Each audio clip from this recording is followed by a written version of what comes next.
Pinabalitaan na naman ako sa Papa P. Tinuntok mo itong pinto kaya butas. Eh, nagkaaway kami kahapon ay.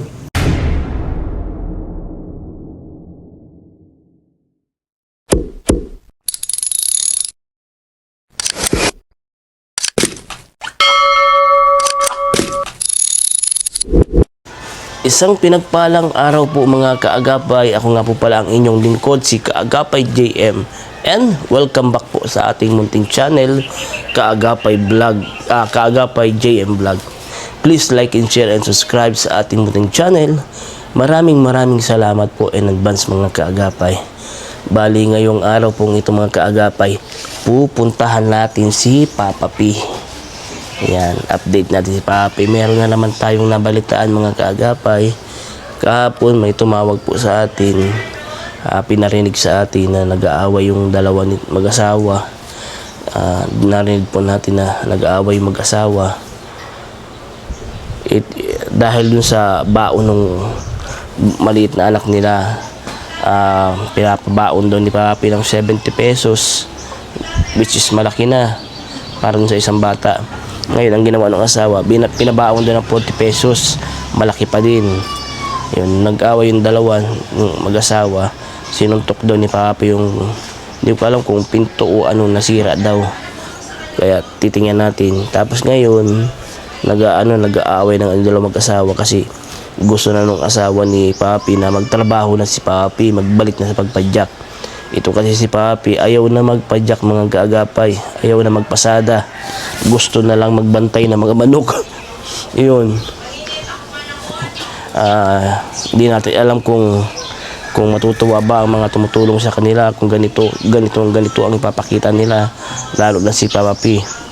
Ayaw na magtrabaho, gusto na lang magbantay ng manok, which is nakakalungkot mga kaagapay. Yung isang bagay na hatingin natin ay kabubuti na pinaabot ng sponsor, mukhang iba ang kinalalabasan, iba ang naging resulta. Nakakaya naman sa sponsor. Kaya kakausapin natin si Papa P mga kaagapay. Yun lamang po mga kaagapay. I love you all. Stay safe and God bless. Yan. Papunta na tayo dito kay Papa P. Ayan mga kaagapay. May malaking butas ng pinto.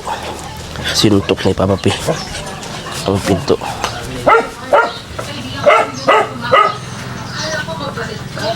Oh, ano yan, Tiban? Guys, Ha? Nagisira? guys pa. O, damit ko yata yan, DCBA. Nung college ako Ikaw na pala nagmana niyan? Sa bagay yung mga binigay mo mga tutoy ng mga pinalaban mo mga puting t-shirt. Yan, oo. Damit ko pa yan nung college, DCBA 106.1 FM. Radio station ng Mabini May mga Colleges. mancha pa yan ay tinanggal ko ng tinang mo na klorinan ako. Ay, wawa man. Pasok ko eh. Hindi mo pala na ito dito. Pamangkin mo to eh. Oo, Pamangkin ko yan tutoy. si Rusty. Si Rusty Boy. Binigyan mo na tutoy. Grade 11. Pasok to eh. Pinapaas ko sa... Ayan, Tiban, sinisira. Inayos ko. Inaayos. Ninanaga na ito. Mga ilan ang sisirain dyan? Wala man. Actually, ito si Rusty. Mahilig din niya sa ganyan. Tiban, magparakalikot mga ganyan. Lagi ito napunta sa bahay. Tito, may mga sira kanyang ganito, aayusin niya. Magaling ito si Rusty, magparakalikot mga ganyan. Tutoy ng TV, ang ganyan o nakibo-kibo. Kinamo daw, pasok ka na. Yan. Nakibo-kibo pasok. Pasok na. Napakita. Magaling niya mag-ayos si Toy Rusty. Nung huling inayos niya, nag-ayos yan dati ng TV, si Rusty. Hindi sa pagmamalaki Kasi tutoy. Nung inayos ni Rusty, nawala yung tao. Dalawa? Okay, dada kayo. Ilan pa pala? Hindi matanda yung Steven. Ilan taon ka na, Tiban? 20. Ganyan. Ha? 20. Yung mga 20 ka na? Siya? Siya naglilindo lang ganyan. 20 na pala si Tiban. Wala ka ba sa 20, diba? Ilan taon ka na, Rusty Boy? Mga 17 po. Oh, mas 17 pa lang si Rusty Boy. Si Tiban, 20 na. Kayo ng laki, pareho kayo ng staff. Hindi, matangkad lang talaga to si Rusty Boy. Mana yun sa akin ay. Yan. Papa P, dito ka sa piling ko. May mga bagay tayong dapat pag-usapan, Papa P. Yan. May maliit na radyo si Papa P. Oh. Ito yan yung sa ano mo, padjak mo ano? Yung ginagamit mo sa padjak mo. Habang nagpapadyak si Papa P, nagpapatugtog siya. Lunes nang tayo'y muling magkakilala. Ay, magkakilala pala yun. At oras tinitingnan mo dyan. Gusto mong kalikutin? Tinitingnan mo yung ano, inaayos ni Iban. Yan. Dito ka Papa P sa piling ko.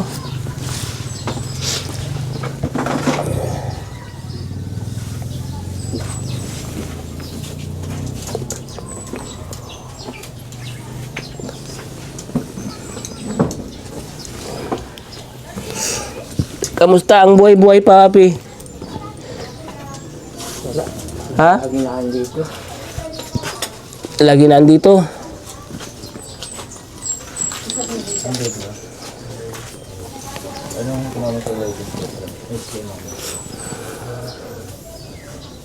Dito ka, Papi. Usap tayo, Papi. Dito ka sa piling ko, mamaya ka na magwalis.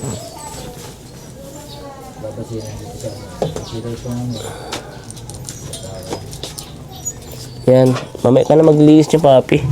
Naggating lang ako, bigla ka na naglilinis. Ganun na ba ako kadumi? Nagdrama na eh.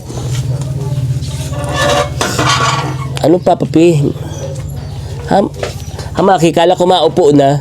Bilang may pinapasabik ako ni Papa P, ah. Grabe, ang pananabik ni Papa P sa akin. Oo. Madami siyang ginagawa bigla. Dumating lang ako. Biglang ang dami niyang ginagawa sa buhay. Ayan. Kamusta Papa P ang buhay-buhay? Ayos lang. Okay lang. Kamusta ang ano? Pinabalitaan na naman ako sa Papa P. Tinuntok mo itong pinto kaya butas. Nagkaaway kami kahapon ay. Gawa ng tungkol lang sa bata.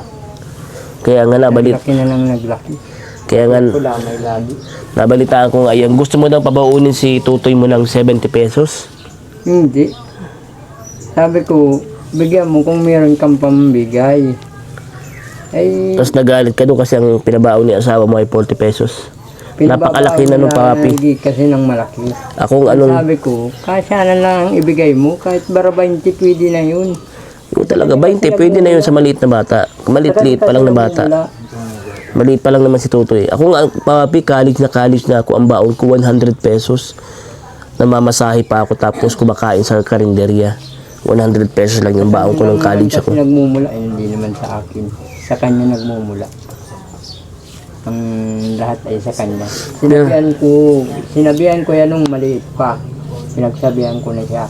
Sabi ko, yaan. Pag naglaki-laki yan, hihingan kakako niya ng malaki. Nasasanay na sa'yo. Hindi ngayon baga ginagawa ng bata. Oo, ano, Pati ako nadadamay ako sa awa na lamang wag yung saya, sarili ko. salayin ng bata sa pera. siyang nagpapasabi kasi. Nahihirapan kayo pangatawanan yan.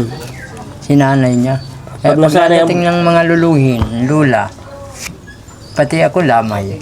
Ay siyempre, kaya ako naman binibigyan, naawa malalangin ako dun sa bata at siya na din na nagpa-umpisa ay. Kung hindi niya inumpisan, hindi ko gaganunin yung bata. Hindi ko bibigyan nyo ng basta ganun. Naawa na lang din ako dahil sa kanya man din nag-umpisa yung pangyayari. Magmula ng bata pa, ganun na. Laging pira. Yan, sinasabi ko. Yan ka ko bata pa, wag mong pamihasahin ng pira. At pag naglaki yan, hanggang sa hubaran ka niyan, hubaran ka niyan. Hanggang sa kalugin ka kako niyan, kakalugin ka niyan. Oh, nayan baga, mala ngayon. Nangyayari na baga. Pag ano ng mga matatanda, pati ako damay ako sa sisi. Di, ang gusto mong palabasin. Mali sila Pinapalabas Papi. nila na, pati ako mali. At sinabihan ko na yan, nung bata pa yan, wala pang kamuang-muang. Sabi ko, wala pang muang yan, pinahawak mo na ng pira. O di ngayon, nang medyo grade 1 na, grade 2 na, ayun na, umaangat na. Inaabusuhan na siya. Dugay pang masyado, bata pang masyado para Pag maging sa pera. nag-aabuso, di naman niya kaya. Tapos ako ang nagagalitan ng mga luluhin, lula. Ako ang tinitira. Siyempre, ayaw ko naman makita yung bata na nag-iiyak. Ay may pera naman ako, di binibigyan ko kahit maliit. Kaya nag-away kayo ni Kaya misis mo. nag-aaway kami. Di, tingin mo nangyari sa pinto mo, papi. Ay yung galit ko, doon na lang na, sa halip na sa tao kumaibaling, doon ko na nailalit. Sa pinto. Saman-sama na ng loob ko. Di, paano dito ang pinto mo to ngayon? Saman-sama na ng loob ko. Ang laki ng pagkabutas, oh. Saman-sama ng loob ko. Hindi ko yung galit ko. Sasabihan niya ako, pag ako nagagalit, aalis na lang daw. Ay, sala yun. Alangan pala, hindi na lang ako magsasalita, di na pala ako magsasabi. Ay, sala. Karapatan ko at ama ako. Karapatan ko rin magsabi. Mali din, papi, yun na sinuntok ng pinto nyo. Ay, sabi ko na ako ay. O, di paano naman ito? Natipi ko na ako ay. Galan lamang. Paano kayo tutulungan, papi, ng mga Ako ang sponsor niyan? kaaway-away. Paano matutuwa ang mga tao sa inyo kung ganyan ang gawa nyo, papi? Pag mag-aaway kayo, may masisira na ganito, kagaya ng pinto. Pikunan ko. Kaya sinasabihan ko siya, sabi ko, kung dapat, ng bata pa, hindi niya pinasana yan. Kasi, pag may pera ako, binibigyan ko siyang pera. Pag may pera na, gaya niyan, kinakalug na siya. Pag walang pera, pipilitin siya kahit walang pera. Kahit sabihin nung ina na walang pera. Siyempre, namimilit na yung bata na Pinabalitaan pa ako, papi. May isa pa ako nabalitaan. Kaya, Sabi niyo sa akin, ayaw mo na magpasada. Gusto mo na lang magbantay ng manok. wala akong sinabing ganun. Ang sabi ko, may bantayan akong manok. Hanggat wala pa akong kulungan, nasa akin yan kakong manok na yan. Kala ko nakabili ka na ng Pero materialis. pagka ko may kulungan na yan, Kala ko nakabili ka na ng materialis. Nasaan yung materialis na ay bili mo? dito ko nga yung nilalagay, mga good lumber yun. Mga good lumber yun. At ang sabi naman ni Papa mo, magawa ka niya ng kulungan, good lumber pa niya. Dapat niya, Si Papa ayaw na magsama sa'yo sa kulungan daw. ay, Hindi na daw siya masama sa kulungan kasi pag ganyan may mga problema, ayaw ni Papa nila nga ganyan. ay, ayaw naman niya, ay wala akong magagawa. Ay di yun sa akin, kukulungin ko. Kaya mo balak gawin niyang kulungan na yan? Ang tagal na ah. Ay, wala pa nga yung pera kong inaantay. May inaarantay pa akong pera ay. Yun lang. Kailan malating inaantay mong pera niya, Papi? Ang Abril laki-laki palaw ng perang ibinigay sa'yo ni Sir Fords. Abril palaw yun. Yun lang, ano. Abril palaw yun. Di mahintay pa ng Abril, di. May mga barangay pa. Di sa Abril ka pa- Pagbalili. Kung halimbawa sa Abril pa magkakaroon ng kulungan niyang manok, sa Abril ka pa mapasada. Eh, sa Abril na. Maling kaisipan din yung Papi. Kasi may binubuhay kang pamilya. Kailangan mong kumita. Hindi ka makikita sa pagbantay lang ng manok, Papi. Hindi mo pwedeng bitawan yung hanap buhay mo para ipalit lang sa pagbantay ng manok. Ang manok, Papi, na andyan lang yan nakatali naman, hindi may mawawala. Nagsasarabil-sabit nga. Halos din na nila. Pag nagsasarabil, di man na aras kaso. Mali yung Di Papi. man lang nila taranggali. Yung asawa mo doon nakikiusap na magpasada ka na. Ayaw Paano mo nga na ako magpasada. makakapasada? Eh, ganyan nga oh. Iiwanan ko sila dito. Paano niya makukuha? Paano niya matatanggal? Pwede mo pa pinaturuan mo na lang yung asawa mo na kung paanong gagawin. Kung sakaling magsabit-sabit sa tali. Tuturuan mo. Yung asawa mo pwede mo magbantay ng manok. Para at least ikaw nakakapagpasada ka, kumikita ka, may pangkonsumo kayo, pambili ng konsumo. Hindi naman pwede na lahat kayo na andito na lang sa bahay. Tumigil na yung mundo nyo dahil lang sa manok. Bahala na.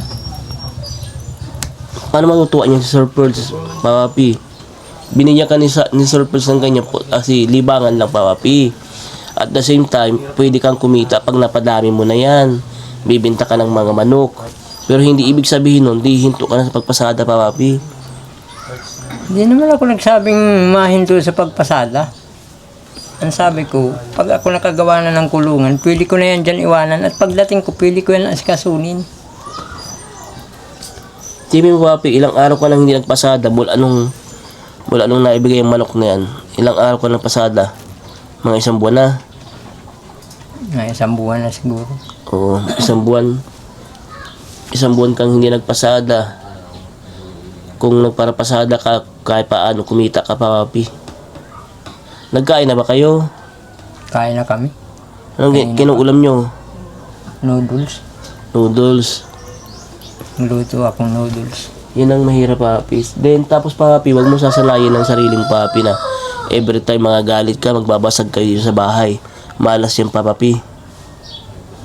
Paano to? Tingin mo, dagdag problema pa yan kung paano mapapaayos yung sa pinto, di ba? Dagdag problema pa yan kung paano mapapaayos. Nakakaya mo dun sa mga sponsor mo na nagpaganda nitong bahay mo, tapos ikaw sinisira mo, di ba? Gala na lang kasi mag-away kami, ganyan. Pag ganyan, papi, kontrolin mo sarili mo. Iwasan mo magsira ng mga gamit nyo. Kasi malas, papapi, yan sa pagkasama. Every time na may mag-away kayo, may mga masisira. Yan, pangit, papapi, yan. Hindi kayo makakausad niyan. Provide kayo ng provide. Pag nag-away, sira lahat. Provide na naman kayo. Balik-balik kayo sa same routine ng pag-provide. Ito, tingin mo to. Ilang araw na itong butas ng pinto mo? Kahapon lang yan. Kahapon lang. Paano mo, kailan mo mapaayos ng pinto mo? Kasi sigurado ko walang sponsor na mabigay sa iyo para ipaayos ng pinto mo.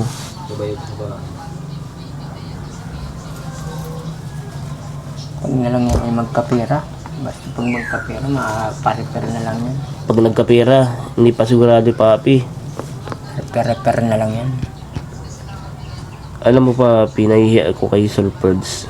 Kasi magandang loob lang yung tao na maanuhan ka ng manok, libangan. At sa same time, pwede kang kumita. Hindi naman nakalain ni Sulfurds na ganito ang magiging epekto ng dahil lang sa manok na yan. Papapi, binigyan ka ng kalaki-laking pera, 10,000, pampagawa ng kulungan. Hindi ka pa rin nakagawa, papapi.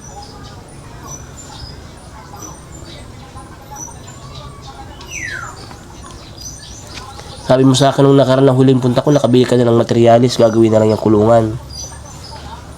Bili na nga ako ng mga kahoy. Kaya lang yun ay mga good lumber nga yun. At yun ay, ang plano nga sana, dyan yan sa kusina. Yung gagawin kusina dyan. At hindi nga kami nakakapagluto dyan sa labas. Oo nga, balak mo nga, papi, wala na man itong kusina. balak kasi ni papi mag-extension dyan sa Kabahayan likodan, talaga. sa likodan. Kaso nga, Yung mabuo papi, itong bahay na ito. ang usapan ba galing ni Sulfurds, pangkulungan ng manok. Sana inuna mo yun, pinariority mo yun, papapi.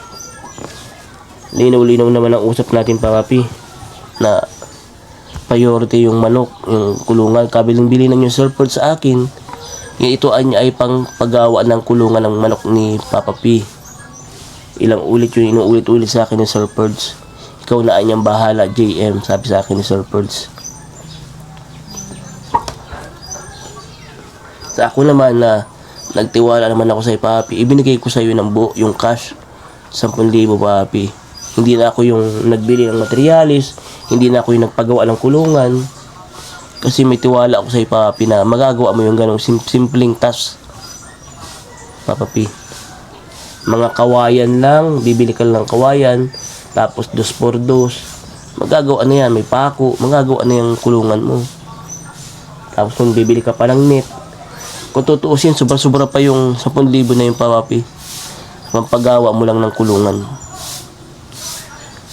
Kung yung sobra saka mukha ka na nag-asikaso para yun sa extension ng bahay mo. Kung yung sobra, pwede pa.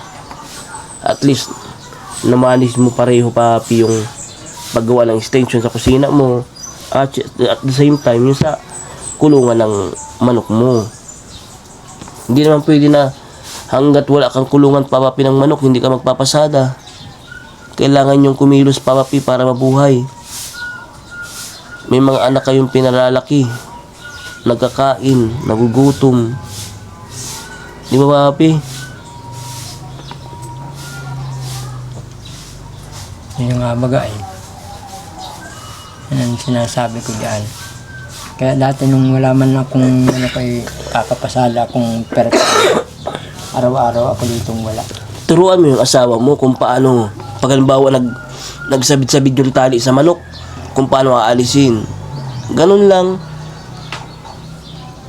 Pag maalis ka, sabi mo sa tiritingnan mo yung manok ha, baka magsabit-sabit, ayusin mo. Ganun lang. Nasa pag-uusap yan kung paano yung i-handle ang mga bagay-bagay, papapi. Hindi pwedeng mag-stick tayo sa isang bagay na dun lang.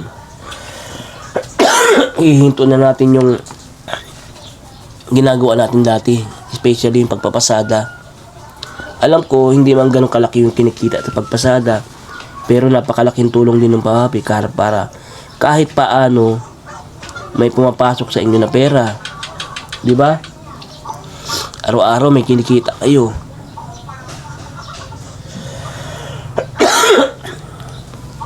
Kaya papi, kung ako magpapayo sa'yo, bumalik ka sa pagpasada.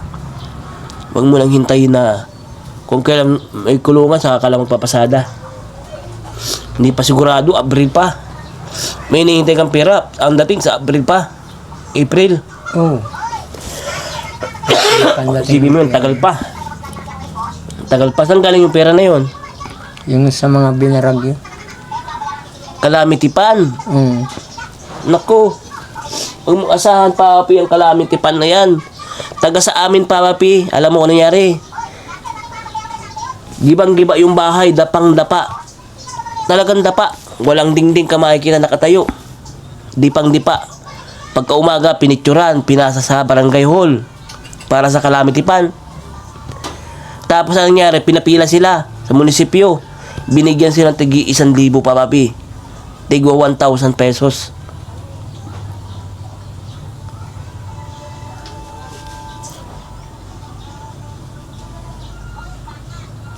Kaya hindi mo pwedeng asahan, papi, yung sa Calamity Pan na yan. Kasi hindi lang ikaw yung nasalanta ng bagyo. Napakadami niyan, papi. Sa government kasi, minsan minamanage din nila, pinagkakasya-kasya nila. So, ginawa nila 1,000 per head.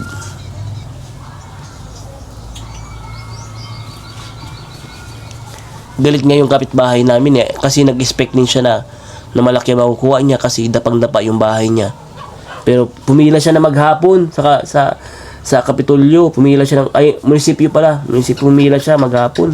Kasi ang dami yung mga nasalanta. Pila sila lahat. Dala-dala yung mga picture ng bahay nila. Talagang giba-giba. Tigo 1,000 sila, papi. Isipin mo, papi. Meron na nga na nagalit, may nagwawala. Kasi hindi na-meet yung expectation nila na amount na makukuha nila. Hindi nila na-meet. Akala nila malaki yung makukuha nila. Pagdating ng kaurasan pala, 1,000 pesos lang, papi. Hindi mo pwedeng asahan, papi, yun. Sa 1,000 na yan. Sa 1,000 na yan, ilang piraso lang ang doon sa mabibili mo. Ilang piraso ng kawayan. May pako pa. Kulang yung 1,000 na yung, papi. Kung gagawa ka ng kulungan. Naintindihan mo, papi?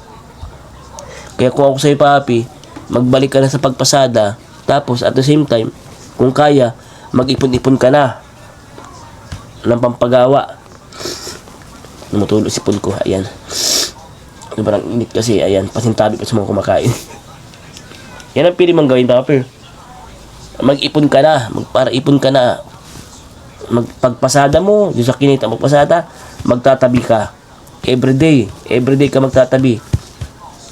Mapalaki mo yun, papi.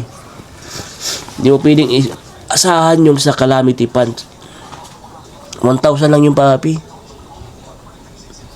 Diet pa yun, ha. Laro na dito sa Talisay, baka 500 lang yan. Diet kasi malaking bayan na. Ito maliit na bayan lang ito, Talisay. Iba ang budget sa malaki ang bayan, sa maliit na bayan. Magkakaiba yan ng era.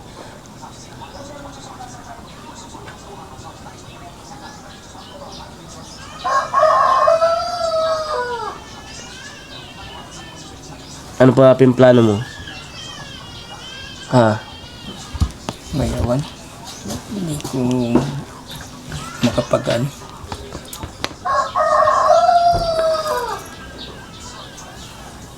Yan ang hirap dyan, papi.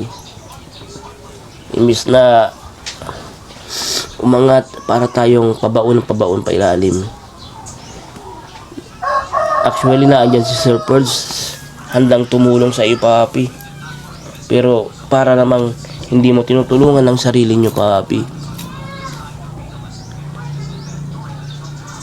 Nagkamanok ka lang, hindi ka na nagpasada. Ang rason mo, walang kulungan ng manok. Hindi mo ma-justify yung papi. Na dahil lang sa walang kulungan ng manok, hindi ka na nagpapasada. Isipin mo, 1 buwan ka nang hindi nagpapasada, papi. Napakalaki na lang nawala sa'yo. Na sana kikitain mo sa loob ng 1 buwan.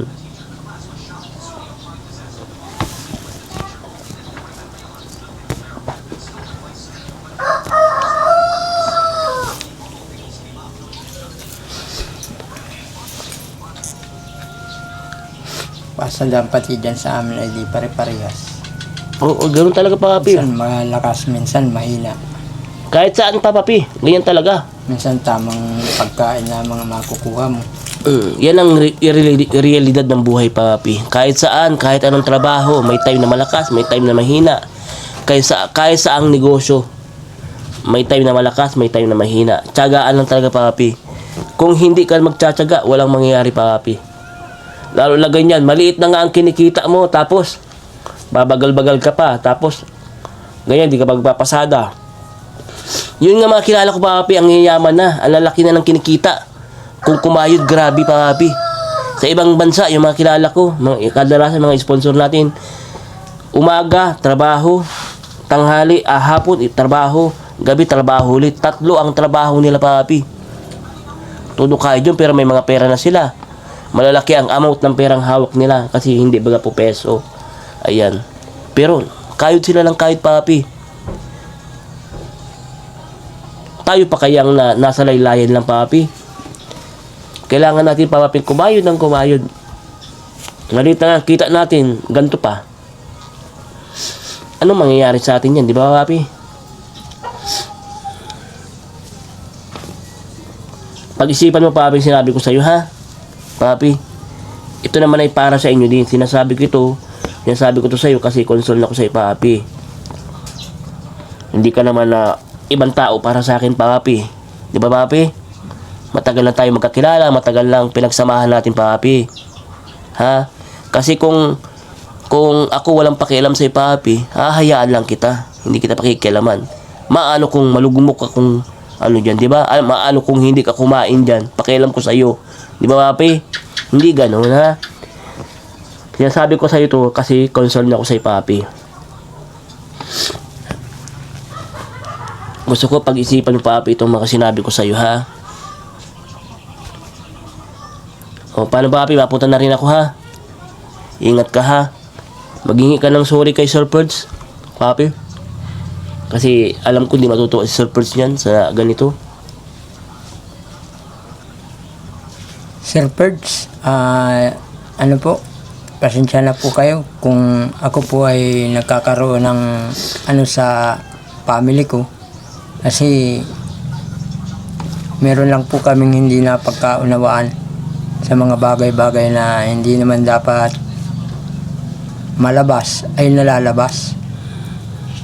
Ay, sa punto lamang ng isang anak ko, na pagdating sa katulad dito sa amin ay mahirap po ang pera kasi limitado lang yung ini-income, tama lamang, sapat lang, pero ang nangyayari ay napupunta sa gulo, napupunta sa away-away. Ayaw ko sana makipag-away, kaya lang ang inaano ko ay pagdating sa pera, di naman dapat ganun sa anak na pasasanayan mo yung bata sa pera. Yan ang sinasabi ko nung maliit pa. Sabi ko, bata pa yan, wala pang kamuang-muang yan, wala pang alam yan sa pera, huwag mong patanganin ang pera. Kaya ngayon, ayan, nangyayari, nararanasan ko po ngayon. Pasensya po kayo, Sir Perds, kasi kung tutusin, pampamily lang to. Pansarili lang po kung tutusin. Hindi dapat ito mapapalabas. nagiging nangyayari, pati yun sa pamilya na halongkat ay nagmula lang po yun sa anak ko. Kaya nangyari yung bahay ko, yung galit ko hindi ko po mailabas. Yung sama ng loob ko, yung akyat ng dugo ko, ganun ang nangyari.